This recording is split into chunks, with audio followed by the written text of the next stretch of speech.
Welcome to USA Global TV and Radio, where our mission is to provide education, entertainment, hope, and inspiration. USA Global TV and Radio connects you with experts and audiences all around the world every single day to help you succeed in business and to live a richer life. Visit us at usaglobaltv.com to learn about career and life-changing training and mentoring programs like the Listening Mentor.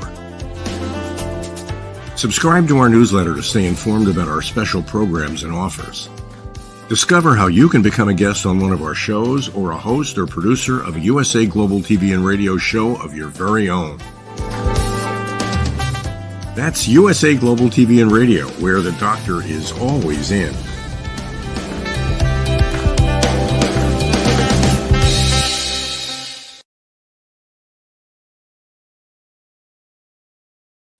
Good morning, good afternoon, good evening, and welcome home to USA Global TV and Radio. I'm Dr. Jacalyn Kerbeck, and our show today is Global Adventures.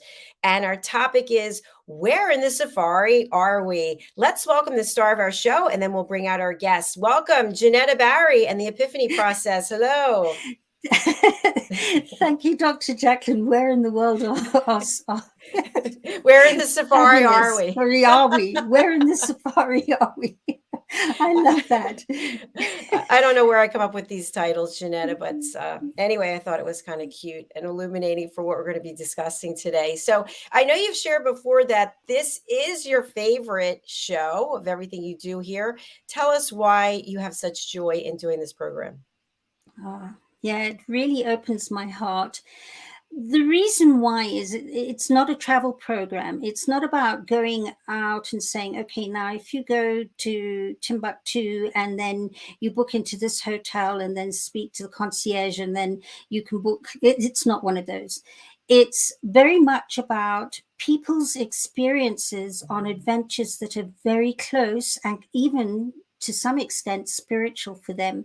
That moment where they went somewhere and that somewhere was filled with such energy and insightfulness for them in their journeyings, and what it gave them and what it has the capacity to do for others who follow it as well. And we've had so many insightful programs on Global Adventure where we had Moira Earnshaw take us to Antarctica, and people were saying afterwards, it feels as though I went to Antarctica with Moira. And that is why we do this show, because it takes you on the journey and the experience of that journey that person went through. And it's very personal and heart-opening and heart-warming. And today is no exception. And in fact, Dr. Jacalyn, I'd love you to bring up what we've put together so far as I introduce you to Nella's Africa, which is what I've called it. And Nella has become a very special friend to me. I haven't known her very long, but I feel as though I've known her forever, perhaps in another lifetime as well.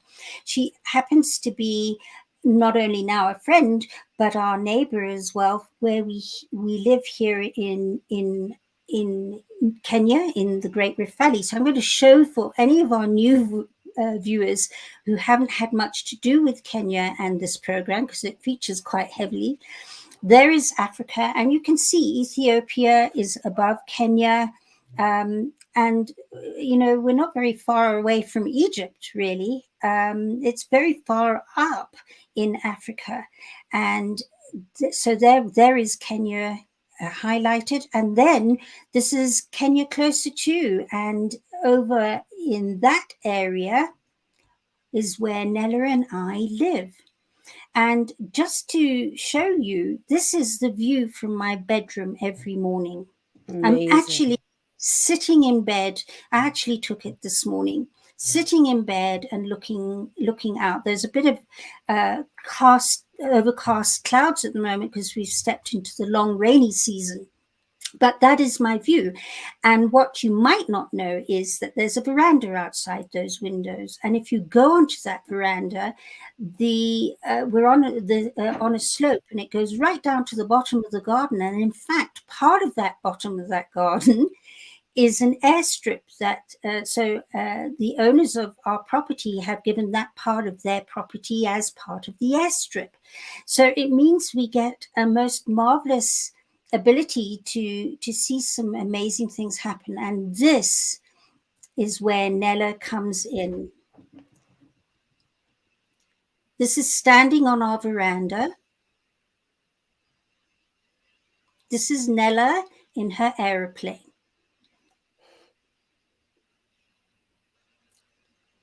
And as she's taking off, and it's taking a bit of time to stream with our network here in the Great Rift Valley, I've added in where she might have been going that day in some pre-filmed footage. And this is the Mara coming up, the Maasai Mara. She flies all over Kenya and Africa, in actual fact.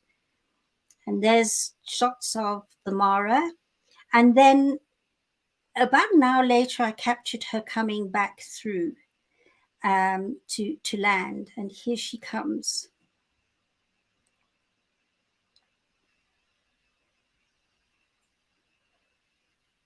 It's so cool. And then we took some also pre-video. And this is her coming in. This is her view coming in when she comes into Green Park. It's actually coming in from the other side of the airstrip, but this is what she experiences. And is Nella actually flying? Jenetta?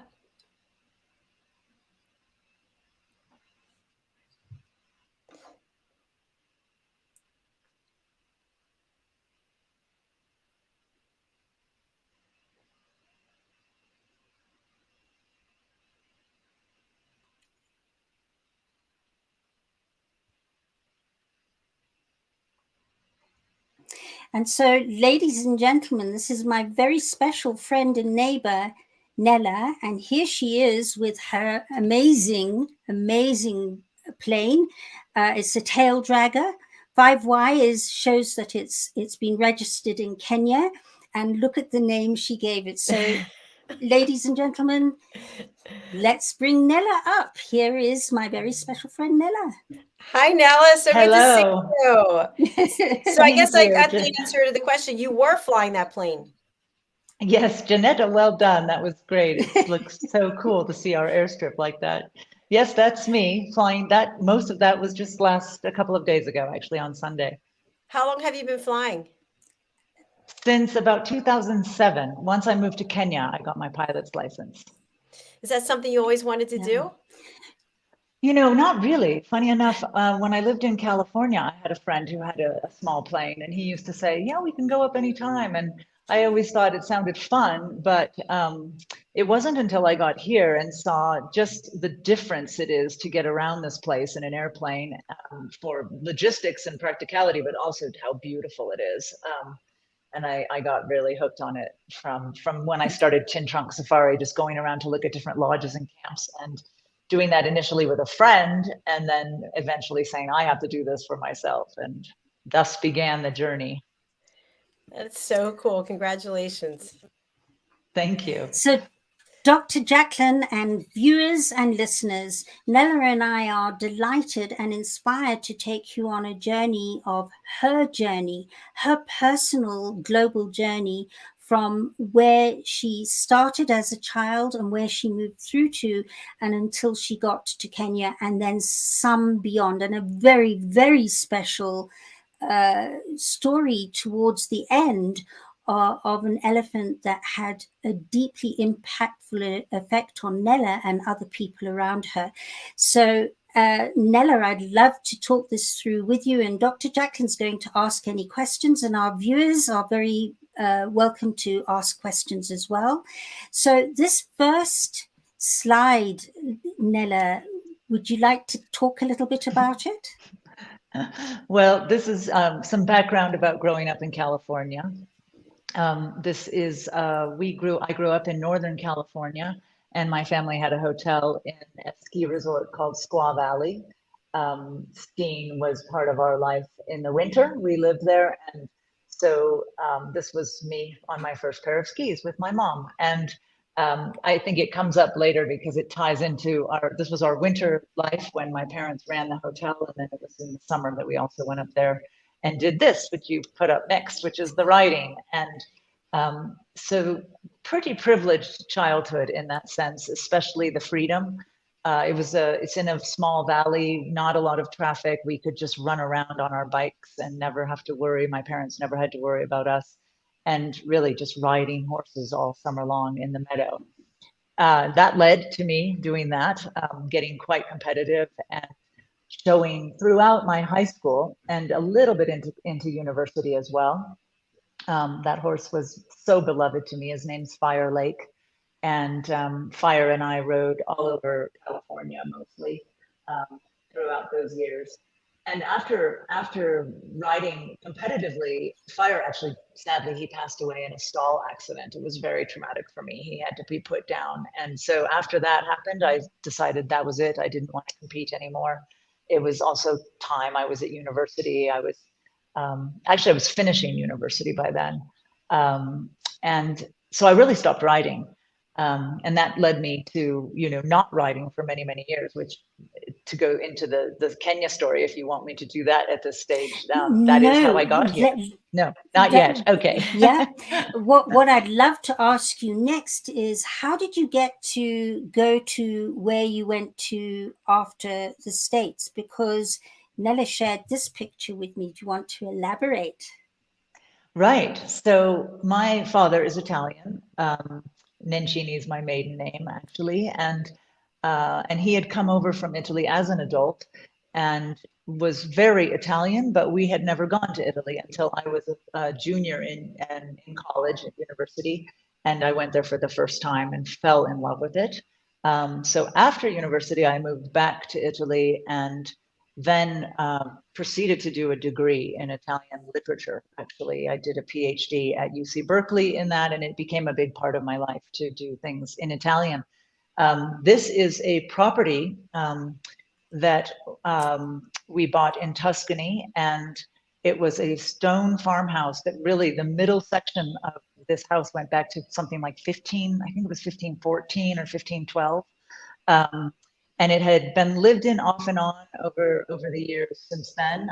Obviously added on to. It was a very old stone house though, and we renovated it. And what you can see in the foreground is actually, for me, the best part. Those are the olive trees. There were 900 olive trees on this property. So living in Italy, doing my dissertation at that stage, which was based in Venice, we bought this property and made olive oil for a few years from those trees. Love it. Yeah. Such an interesting, diverse background. 10 feet in 10 different directions is what my professor used to say. And what's that picture? I was, when you sent it through to me, I'm looking forward to hearing about this one. Well, this is partly a dearth of lots of pictures of me in Italy, because those were printed out days, right? So I don't have the albums here in Kenya that most of those photos are, but this is actually quite cool. This is from the Biennale, which is an art exhibit in Venice that happens every other year.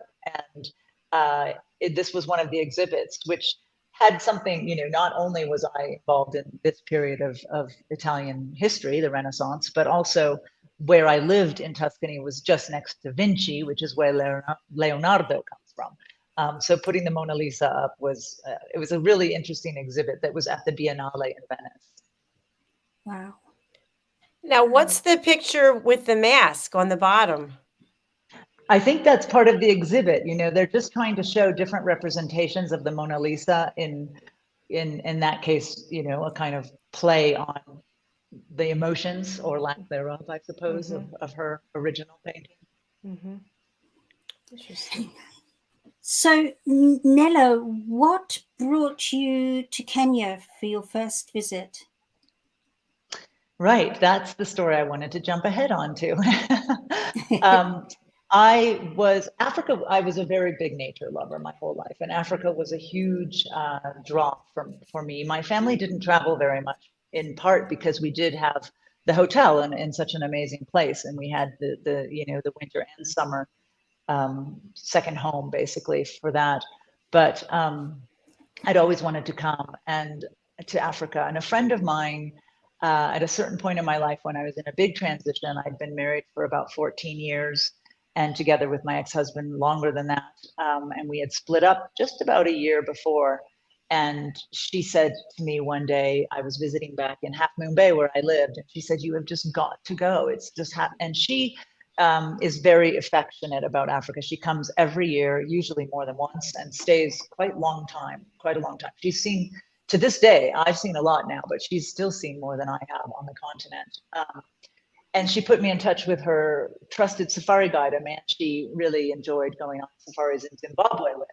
And I got in touch with him, and he told me that he did safaris, as I do now, bespoke, tailor-made, not sort of set departures. So it would be quite expensive if I wanted to do his safari on the Zambezi. However, he was going to be on a horse safari in Kenya quite soon, and if I knew how to ride, would I enjoy coming on that? So I told him that I used to ride, and that yes, that sounded amazing, and so I did. The funny part is I had to go and get onto a horse in Florence, where I lived, in Florence, Italy, before this trip to see if I still could ride. And the teacher saw that I could and had me doing a little jumps and things. And I ended up not able to walk, frankly, for weeks, because those muscles are very specific to riding, and I was not training at all. So I came down here and couldn't walk, but had the trip of a lifetime. Absolute amazing riding safari for 10 days. I think it just brought me full circle to my childhood in that sense. And here it is. Have a look at that. So that's up in Laikipia, isn't it, Nella? It is. Mm-hmm. Yeah. And Laikipia, Dr. Jacalyn, is, it's so beautiful, very close to Mount Kenya. And it's where Prince William proposed to Kate, in that area. So to get back to Nella, look at wow, Nella, the giraffe. Look at that. So amazing.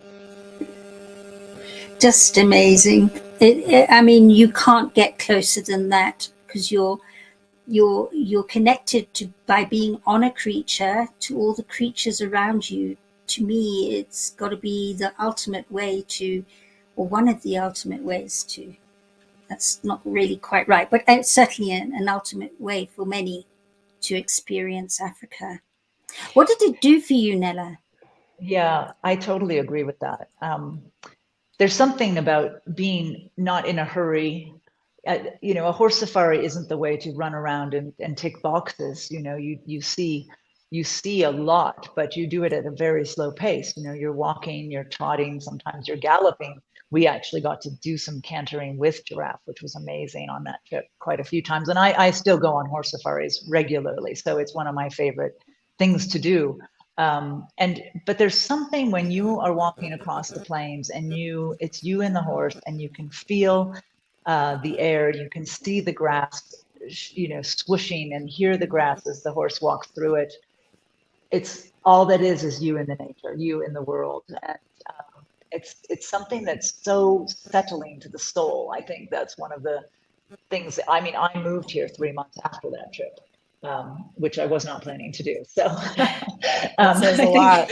You never know what's going to happen to you in Africa. But I think the fact that I did it in this pace, I was back on a horse after 19 years of not riding, having always done it and loved it, and feeling that nature in such a profound way that, I always encourage, even if you don't want to commit to a whole horse safari, many places in Kenya specifically, you can ride a little bit while you're on that safari. And I've had a lot of children who aren't great riders, adults as well, but children are amazing, because you can walk up to these plains game, as we call them, up to the giraffe and the zebra and the antelopes. And because you're on a horse, they're not as anxious if you're quiet and you just walk up. They think it's yet another animal, and the horse will just graze while the animals are grazing nearby. It's really special. That's what I was wondering, how the horse relates to the animals. It sounds like very well. They do, yeah. I mean, in those cases of proper horse safaris, the horses are also trained. So we do come across, lions and things, and the horses have been exposed to the lions and they are relaxed. And frankly, the lions are usually the ones who would run off. But you do need horses that are used to being out in the wild, like this one that my husband isn't a huge rider. He knows how, but our favorite thing to do is he goes walking and I go riding, and then on ideal situations, which was my birthday in 2021, in this picture, we get to meet up for a bush breakfast where I ride in and he walks in. It's pretty romantic. You can see why I moved here. Absolutely. Looks like something out of a movie. Yeah, out of Africa for sure. Yeah. And then a little bit of background in terms of James and the children, Nella. This is you overlooking the Great Rift Valley from where, first of all, before we go I should to make James you and the guess, children? Janetta. Well, In the haze, you can see your house if you look in the haze. Yeah. We actually are at the top of Longonot, the volcano that we both look at from our homes in the other direction. And this was shortly after I moved here. The boys are Roddy, Orlando, and Hamish, and they were 6, 8, and 10 when I moved here. So, and of course, their dad is James, who's my husband, and we have been together more or less since then. So it was great. This is them visiting me. I actually moved into Naivasha quite near their home, and this was them sneaking over the wall to come and visit me one evening. They're now 20.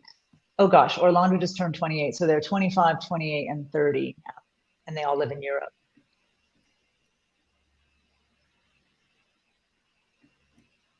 And this one I love.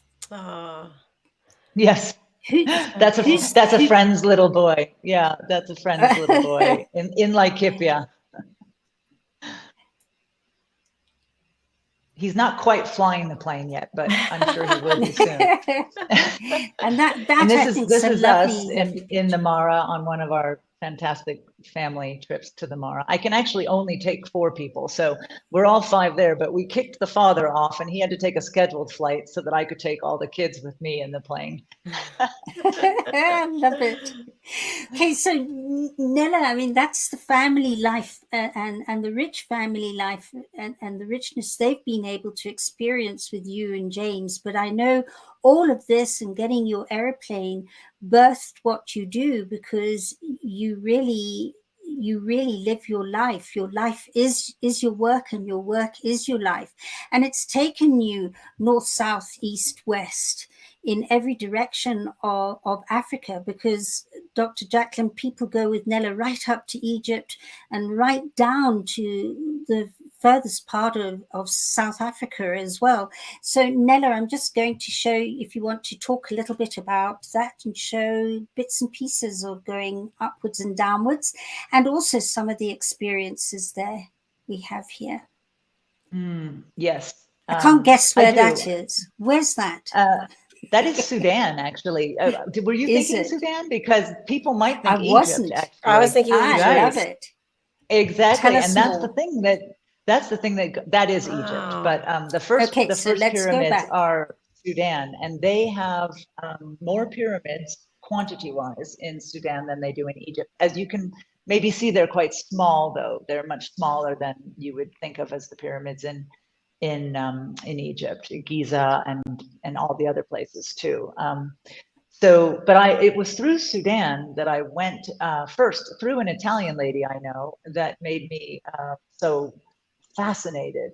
And the Egyptologist, a wonderful Sudanese man, actually, he would give us a lecture in front of everything, and then he would say, "Any questions, Nella?" Because I was just totally blown away by how incredible it was. And I was on a trip with other people who are in tourism and who tended to work more in North Africa. And they said, "Nella, if you're having this reaction in Sudan, you really need to go see Egypt." So that's how that led. And now I do both Egypt and Sudan. This is one of the most incredible temples called Abu Simbel in the south of Egypt. It's near Aswan, and the way to get there, the most amazing way to get there, is on a boat on the Nile, which I've done now several times with clients, as also with the family. We took the family as well one time. So I think Egypt is one of those special trips. It kind of harkens back to my culture as well. And this is these are the options. One of my hashtags is to say not just game driving, because you can do so many other things. Obviously ride the horses, but also walk or ride camels. These are trips where the camels carry absolutely everything. So you go off the beaten path completely, and each night they put up tents for you and you sleep, and the next day you walk somewhere else and the camels take everything with them. So that's a really fun thing to do in northern Kenya. Yeah, and that's what I was going to say, Dr. Jacalyn. That is not Sudan or Egypt, it's Kenya. And there are many camels here, which I think a lot of people don't know. I didn't know that. More and more, in fact. The Samburu community has always been cattle, goats, and sheep, but they've gotten more involved in camels. Camels are much more resistant to water, drought or lack of water. Their milk is lactose-free by nature. So I think they're all discovering how great camels are to have in these dry, arid climates of northern Kenya, as well as obviously the traditional ones further north. So to explain, that is a Samburu tribesman there. And Yes. you want to just talk a little bit about the Samburu and their background? I love the Samburu. They're very special to me as a community. There are some lodges that I go to regularly where I've been. There's one in particular where I've spent many Christmases, and one of the elder Samburus there, who I actually just was with a couple of weeks ago again, is such a soulful person. He's a mentor for the younger Samburus. So Samburu go through many stages. They have boyhood, and then they become warriors, and then they become junior elders, and then elders. And in each stage, which is based a little bit on age, but more it's based on the chief deciding, okay, these young boys will now pass into this next stage of their life, this next phase. And these rites of passage, very, very traditional, very respected rites of passage for each of these phases. So Mark, being this elder in the place, would conduct the Christmas ceremony, and he would do it with I mean, it was so multi-dimensional and multi-faith. He would have people would sing in Samburu language, which is called Ma. They would sing in Christian hymns. Anybody who was representative of any religion would be included. And it was in the middle of the bush, and really just amazing people, very connected to nature. And I mean, this is the Maasai are their cousins, and many people are familiar with the Maasai. Samburu are also, originally Nilotic, coming down from Sudan and Egypt, and pastoralists. So their traditional way of life is to move their herds with the rains, which they're extremely happy about right now, because we're finally getting some. In fact, even here, Jenetta, we've been seeing cows and sheep and goats on the move, just even past our place. Yeah, exactly. And so we're going on to, because we still want to get to the most special part of the story. So I'm going to move us on. And if you can briefly give us some background on this video. Jenetta, we're not seeing anything yet. Okay, here we go. Good. That's not the one, I don't think.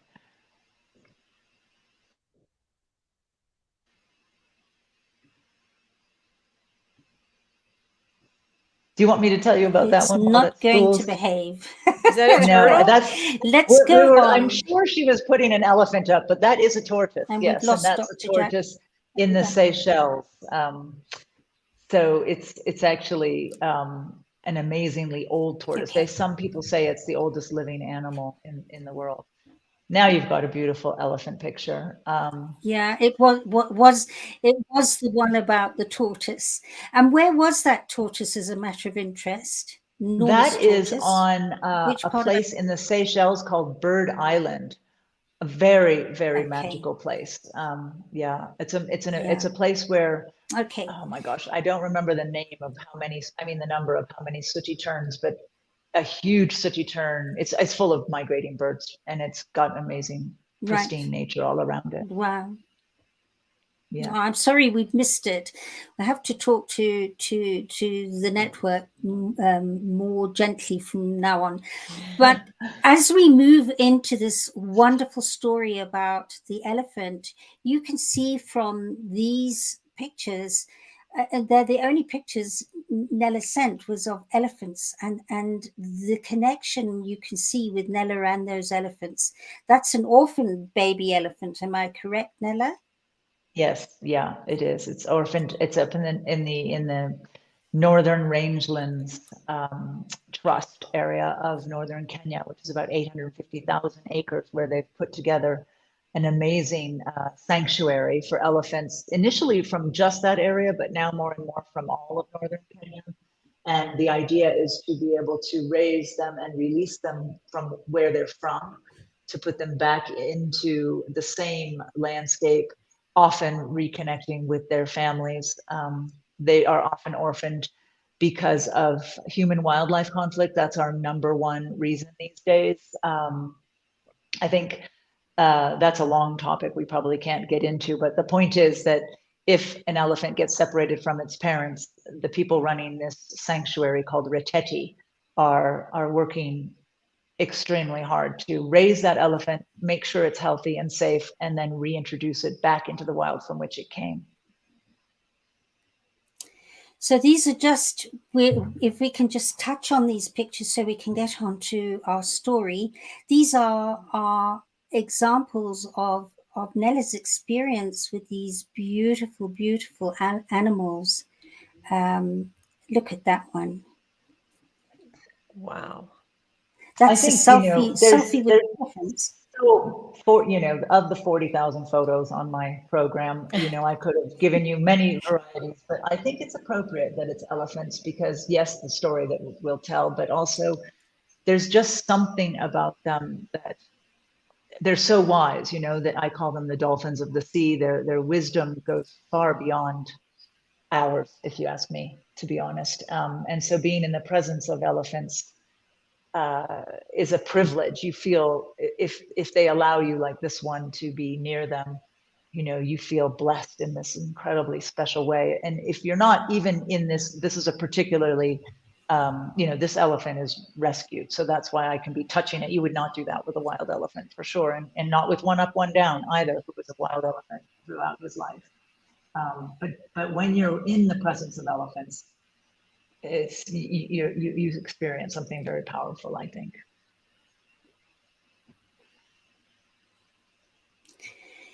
Yeah, we could only see some of that video, of course, because you were breaking up as it was streaming through. But Dr. Jacalyn, any questions about that video? Could you see much of it?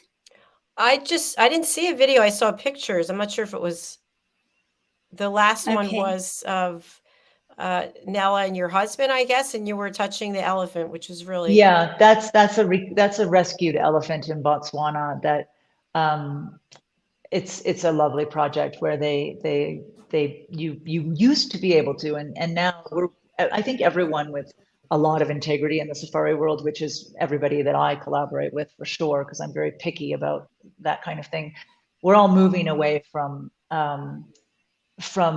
hands-on with wild animals. And so, yes, there are cases where the animal has been rescued and raised, and so it's very used to it. But even in the elephant orphanage where you saw the little baby before getting the milk, they're very respectful of making sure that these elephants are not too comfortable with people, because once they let them go into the wild again, they could run into unfriendly people, or they are huge and kind of get wherever they want to go, no matter what. Elephants can be, imposing their will. If they want to walk through that garden, they'll walk through that garden. So they want people to have a lot of respect to avoid any conflicts, because if there are conflicts, it'll often be the elephant that is, the disadvantaged one in that outcome. Yeah, thanks for sharing that. Absolutely. So now we come to one up, one down, and Nella, I'm going to have to possibly go over the videos, but let's talk about one up. Yeah, there's a video. I don't know if it's going to play. Can you see it? I see it. I see it trying to play. Yes.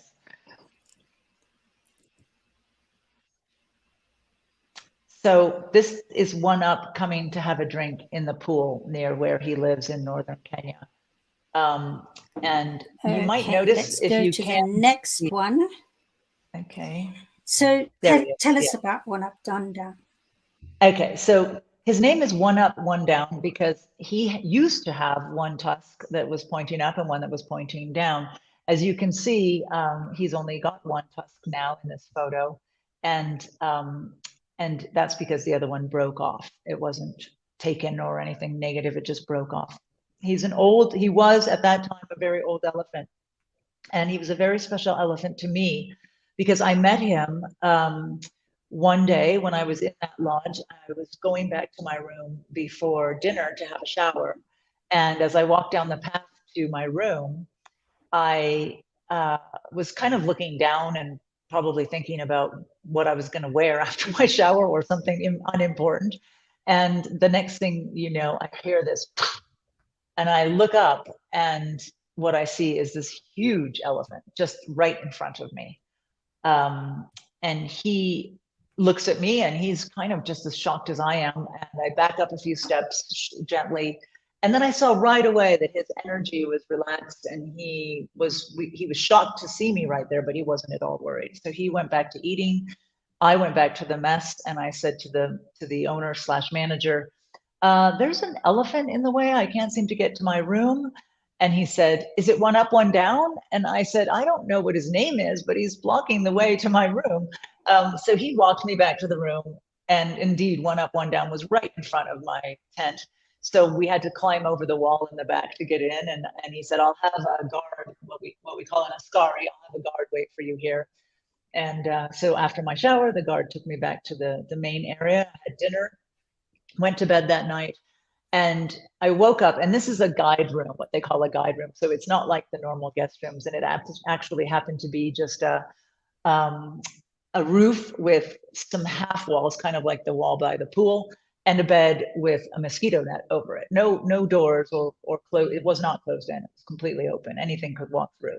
And at one point, I heard this noise, and I woke up, and One Up was standing in the doorway. He was blocking the entire entrance to this room with his body, and he was eating the seed pods, the fresh seed pods on the tree right above my roof.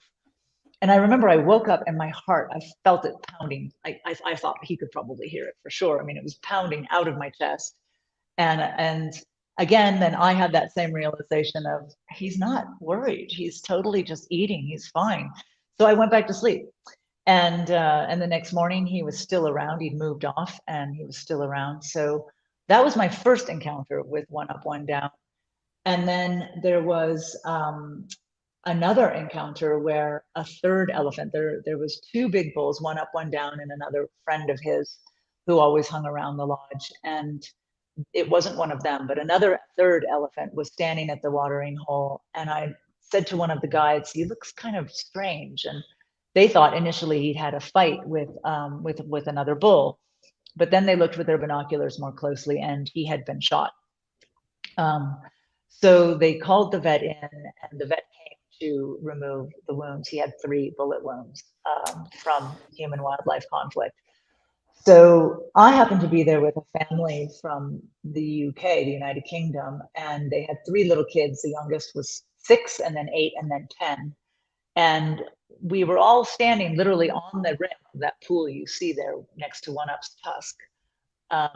And the lady who runs the camp and owns it said to me, just maybe prepare the kids that when elephants get tranquilized and they're already injured, it can be very hard for them to get back up and be okay. So we talked about it, and the kids and the parents and I all watched the elephant get tranquilized, and we watched the vet go down and do everything. And then indeed they gave him the antidote to the tranquilizer, and he woke up, but he wasn't able to stand up. So they used what they would call like a tow rope. It's a big thick thing that's not a rope, but it's more like a big tape. And they put this around him, and they used the vehicle to try to help him get up. And as they did, he was able to get on his feet. But then, of course, you now have an elephant on his feet, and to walk up and take this big rope off wouldn't be very safe. So they just unhooked it from the car and left it there. In the meantime, the minute that this elephant had been tranquilized, these two other elephants, one up, one down, and another elephant came walking straight towards him. Two of the Samburu senior guides in the lodge, one went down onto some rocks, which are just to the left of one up, one down in that photo. Another went down by the car where the vet was. And they just stood there and held their arms up, kind of like showing him, don't come this direction to these elephants. And the elephants stopped and they stood there. Once they'd pulled this poor Ellie up, who was injured, and backed away with the car, one up and the other elephant went straight up to him. They used their trunks to feel all over him. They took this rope off of his head and then just stood there with him for about 15 minutes. And then they looked, without, obviously, we are watching this whole thing. And then it seemed they communicate, elephants do communicate at subsonar levels. So they obviously communicated with each other, both one up, one down, and the other elephant turned and walked off and went somewhere else to go eat. We then walked out into the bush to spend the night out in the bush with some, what they call fly camping for the night. And when we came back the next morning, the injured elephant had died quite recently since we got back. So we all went down, we all went and we all touched him. We put our hands on him. All of us were crying. It was really sad. And we kind of felt on retrospect that one up, one down, and the other elephant had gone to say goodbye to him. They must have already known this was what was going to happen. And so off we went after that. And we obviously had lots of follow-up conversations about the plight of elephants and that sort of thing. The part of the story that I really love is that the boy who was 6 at the time, when he was 13, he ran the London Half Marathon in support of elephant conservation. And I'm still in touch with the family, and the children have all been devoted to African wilderness ever since. They have a real place in their heart for this African wilderness. And so that was that story. One up, one down. Every time I'd go up there, I'd sort of say with trepidation, how's one up? Because I was worried something like that would happen to them. And one day I was in the tent. They'd always say, he's fine, he's around. And one day I was in my tent and I looked out and I saw him, and there was something on his back, and it was a spear. Somebody had speared him. So they called in the vet, they got the spear out, he was fine. But it happened to be me who happened to be there to see this, which was kind of strange that, I was the one to spot this. And so this past year, I got a message from one of the Samburu head guides. The Samburu are running the lodge. They are the owners of this lodge. And so he contacted me to say that one up had passed away and that he had died of old age. And that it was a beautiful story because he died just below the home of the founders of this lodge, who have been living there since the man was a child himself, and his own children have been there, that his own children knew one up, one down, and one up decided to pass away right down below their home. When I went back up, I said, I was actually visiting some clients, and then when they were having a rest after lunch, I told some of the guides, do you think you could take me there? And we went, and I saw him. I wanted to say goodbye myself. And what was amazing is that there was elephant poo all around him, on his head, on his body, all around. And it was because after he passed away, other elephants had all come to say goodbye, and they had hung out with him for a few days and said goodbye. And this is what they talk about when they say elephants mourn. And when I got back to the car, I was very emotional, and the Samburu guides that were with us were being so sweet and feeling it. They were saying, Pole, sorry, Nella, I know how much you love this elephant. But it was actually a success story because he did die of old age. And as we were sitting in the car, just sort of settling before we drove off, a huge bull came walking straight up, went straight to the tree next to the car and fell asleep in the shade. And I felt like this is the symbolism of, one up's life being beautiful and the future of elephants being beautiful. you know, there are so many success stories now, and we still have challenges, of course, but in this particular area, elephants are not being poached anymore. You're not finding these sorts of things happening. The community is the reason. They have really taken on board making sure that there's a coexistence with their pastoral way of life and these animals that have migrated through there for centuries, you know, forever, basically. Wow, what an incredible story. It is quite something. An experience as well. Yeah. Thank you for sharing that with us. I'm really moved by it. And to hear that the community are now doing something about it instead of destroying the wildlife because it threatens their livelihood, that's very heartwarming indeed. So Dr. Jacalyn, I mean, we've seen a soupçon of the experiences that Nella's experienced, but I know, Dr. Jacalyn, you'd like to take through and ask Nella a little bit more about where one can contact. This is actually from her website. Yeah, and we were talking backstage about your logo, which I absolutely love. So for people who are interested in learning more, they want to journey here and they want to be part of this experience of safari, how can people reach you, Nella, and tell us more about the services that you do offer? Happily. So the Tin Trunk Safari website has an email that you can reach me at. And I am the person who works with all my clients. So to borrow, you probably both know Brené Brown, and I've stolen her phrase of slower and closer with Tin Trunk Safari. Obviously, you know, you work to build a business, and then I made the decision that I wanted to keep Tin Trunk really personal and a lifestyle business, which it is for me. I live here full time. So I'm the person that works with all my clients. We plan together what trip it would be, wherever. I give lots of questions to them before I make the plan, of course, and we discuss together. And essentially all over sub-Saharan Africa and Egypt and Sudan, and soon this year Morocco will be included. But that's probably, I won't go outside of Africa. So you know, the fact is, I don't send anyone anywhere that I haven't been myself, and that means spending the night. I don't do what they call site visits in our industry, where people pop in and have a look around and say, "Oh, it's really lovely. I'll send people here." You know, I feel that you have to spend the night. You have to wake up. You have to have the meals. You have to meet the people, and so I spend a lot of my time doing that around Africa.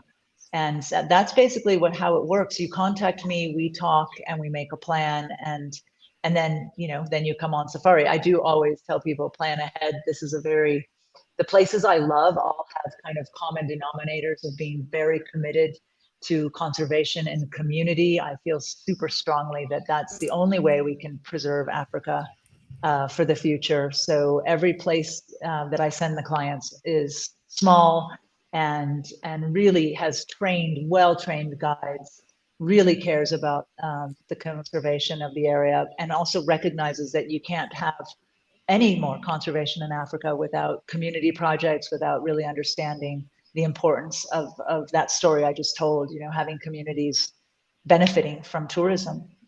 So yeah, tourism is a very big word these days, and I take it very seriously, that I feel like I'm doing something good for Africa with everything I do with my clients. So yeah. We appreciate your professionalism and your passion for it. So thank you. I have so many questions I'd love to ask, but we've run out of time. So I hope that she'll come back so we can really talk about, especially when you said that you saw one up, one down with a spear. I mean, that just to me is, we need to protect these animals, whatever it is we can do. And I'm glad to hear that the community has come together to do that. Yeah, exactly. Well, I'd be happy to share lots more stories anytime. And meanwhile, I hope that, you know, your listeners and watching audience has felt a little bit of Africa. It's one of these things I work with clients for a year before they get here, and they get here and they say, "Nella, I had no idea." And it's because you don't know what this place is like until you feel it for yourself, and you smell it and you look at it. You know, all your senses are involved. So Yeah, virtual Africa any day, but hopefully people will actually come. Absolutely, and I hope I'll be one of them. Yes, well, you've got two places to stay already. Right. Well, thank you. I appreciate that. We are going to close out because our next show is starting literally momentarily. Jenetta, how can people reach out to you, and who would you like to contact you? Well, in a nutshell, if you've got a story that is inspiring, that opened your heart, of a journey you made wherever in the world, please do contact me. You can get hold of me at theepiphanyprocess.com or email me at Jenetta, JENETTA, at theepiphanyprocess.com. And we would love to speak with you and share your journey and the impact it had on you and perhaps even others. So please do reach out to me and we can host you on this amazing show too. Nella, I want to thank you for joining us. It was such an honor and pleasure to have you. And once again, Dr. Jacalyn, just love being on this show with you. Thank you. It's been a real pleasure and privilege. So I really appreciate both of you. We are going to sign off. The United Kingdom News and Culture is coming up momentarily. So wherever you're watching us live, please stay there. We'll be back shortly. Bye, everyone. Thank you. Thank you. Bye-bye. Bye.